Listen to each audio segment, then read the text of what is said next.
எல்லைமேடு சேர்ந்த அன்பு தாய்மார்களே, எழுச்சிமிகு இளைய சமுதாயமே, உங்கள் அனைவரையும் இன்றைக்கு சந்திப்பதில் நான் மிகவும் மகிழ்ச்சி அடைகின்றேன்.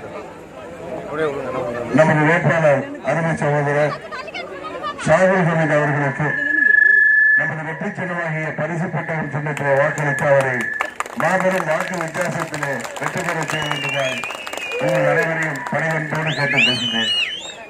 ஷாகுல் ஹமீத் சிறுவயதிலிருந்து நமது அம்மா அவர்கள் மீது பற்றுடைய தொண்டர். இன்றைக்கு அம்மா மக்கள் முன்னேற்ற கழகத்திலே சிறுபான்மை பிரிவின் தலைவராக இருக்கிறார். அவருக்கு இந்த தேர்தலிலே அம்மா மக்கள் முன்னேற்ற கழகத்தின் வேட்பாளராக போட்டியிடுகின்ற வாய்ப்பை அவர் பெற்றிருக்கிறார். திமுகவின் வேட்பாளர் யார் என்று உங்களுக்கு தெரியும்.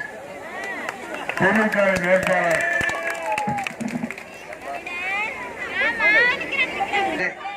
முந்தா நாள் வரை நம்மோடு இருந்தவர். இன்றைக்கு சொல்கிறார், நான் முதல்வராக வேண்டும் என்பதற்காக அவரை எல்லாம் ஏமாற்றி கூட வைத்திருந்தது என்று. இதற்கு முன்பு 2006 அம்மா அவர்களிடம் எல்லாம் பரிந்துரைக்கப்பட்டு சட்டமன்ற உறுப்பினரானவர்.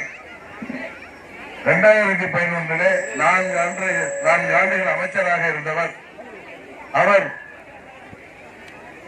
இத்தனை வயது அரசியல் அனுபவம் உள்ளவரை நான் ஏமாற்றி என் கூட அவரை இத்தனை நாட்கள் வைத்திருந்ததாக சொல்கிறார். இதை யாராவது நம்புவார்களா? காதில பூ சுற்ற பார்க்கிறார். அவர் திமுகவிற்கு போனதற்கு காரணம், இங்கே அவர் அமைச்சராக இருந்த பொழுது கரூரிலே மருத்துவக் கல்லூரி அம்மா அவர்கள் அமைக்க இடம் பார்க்க சொன்ன பொழுது ஊரை தள்ளி இவராக ஒரு இடத்தை பார்த்து கொண்டு அதை சுற்றி பினாமிகள் பெயரிலே நிலத்தை எல்லாம் வாங்கிவிட்டு பேருந்து நிலையத்திற்கு அது போல புதிய பேருந்து நிலையம் அமைப்பதற்கும் இவராக ஒரு இடத்தை தேர்வு செய்து அதை சுற்றி பினாமிகள் பெயரிலே நிலத்தை வாங்கி வைத்திருந்தார். காரணம், பிற்காலத்திலே அதன் மதிப்பு பல மடங்கு உயரம். அங்கே மருத்துவக் கல்லூரி வந்துவிட்டால், பேருந்து நிலையம் வந்துவிட்டால் என்ற எண்ணத்திலே அவர் அவ்வாறு செய்தார். இதை அறிந்து கொண்டு அம்மா அவர்கள் அதை பதவியிலிருந்து தூக்கி எறிந்தார்கள். மறுபடியும் கரூரிலே வேட்பாளராக நிறுத்தாமல் இங்கே அரவக்குறிச்சியிலே உங்கள் தொகுதியிலே சட்டமன்ற வேட்பாளராக நிறுத்தினார்கள். நீங்களும் வெற்றி பெற செய்தீர்கள். அம்மா அவர்கள் மறைவிற்கு பிறகு அவர் தானாக வந்து நம்மோடு பொதுச் செயலாளர் நமது தியாகத்தலைவர் சின்னம்மா அவர்கள் இந்த ஆட்சி தொடர வேண்டும் என்று முதலில் பன்னீர்செல்வத்தை முதல்வராக்கினோம். பிறகு அண்ணன் எடப்பாடி முதல்வராக்கிய போது நம்மோடு இருந்தவர். உங்களுக்கு தெரியும், கடந்த ஆண்டு என்னை டெல்லி போலீசார் கைது செய்து நான் சிறையில் இருந்து 40 நாட்கள் கழித்து வந்த பொழுது என்னை பார்க்க டெல்லிக்கு ஓடி வந்து என்னோடு அவர் பணியாற்ற வந்தவர் நமது முன்னாள் அமைச்சர், இந்த பகுதியின் பொறுப்பாளராக இருக்கிறார் திரு பழனிசாமி உட்பட எல்லா சட்டமன்ற உறுப்பினர்களும் இந்த ஆட்சியை தொடர்ந்து நடத்த காரணமாக இருந்த தியாக தலைவியும் என்னையும் கட்சியை விட்டு நீக்கியதால் அவர்கள் அனைவரும் ஒன்று திரண்டு அன்றைக்கு பழனிசாமியிடம் போய் சென்று நீங்கள் தவறு செய்கிறீர்கள் என்று அவரோடு அன்றைக்கு வாக்குவாதம் செய்து அவர் சரியில்லை என்றவுடன் கவர்னரிடம் சென்று அவராக மனு கொடுத்தார்கள். இவர் என்ன சின்ன பிள்ளையா, 3ஆம் கிளாஸ் படிக்கிற பையனா, நம்ம போய் அவர் கையில முட்டாய் கொடுத்து கவர்னர்கிட்ட போன்னு சொல்றது? எப்படியெல்லாம் அவர் பொய் சொல்ல வேண்டிய கட்டாயம் வந்திருக்கு பாருங்க. காரணம், பதவி வெறி, வேற ஒண்ணும் இல்ல.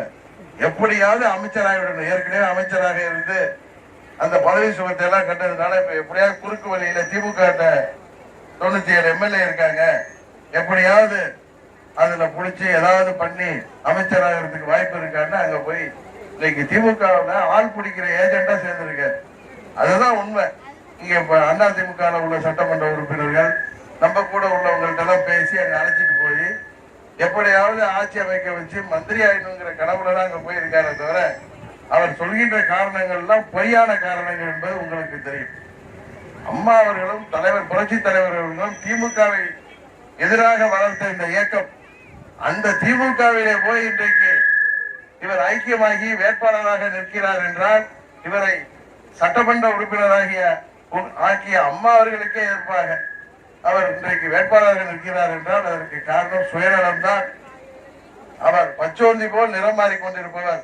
இந்த தேர்தல் நேரத்தில் மே 19 அன்றைக்கு திமுகவில் இருப்பவர் 23ஆம் தேதி தேர்தலில் முடிவுக்கு பிறகு எங்கு வேண்டுமானால் வந்து விடுவாரே தவிர அவர் நிலையான மனிதர் அல்ல என்பது உங்களுக்கு தெரியும். எனவேதான் கட்சிக்கு விசுவாசமானவரை, கட்சி மீது கொள்கை பிடிப்பு உள்ளவரை நீங்கள் தேர்ந்தெடுத்தால்தான் மக்களுக்கு நல்லது செய்ய முடியுமே தவிர இது போல பதவிக்கு சுகத்திற்காக இங்கே வந்து பணத்தை கொடுத்து மக்களை வாங்கி விடலாம் என்று நினைப்பவர்களுக்கு தயவு செய்து வாக்களிக்க வேண்டாம்.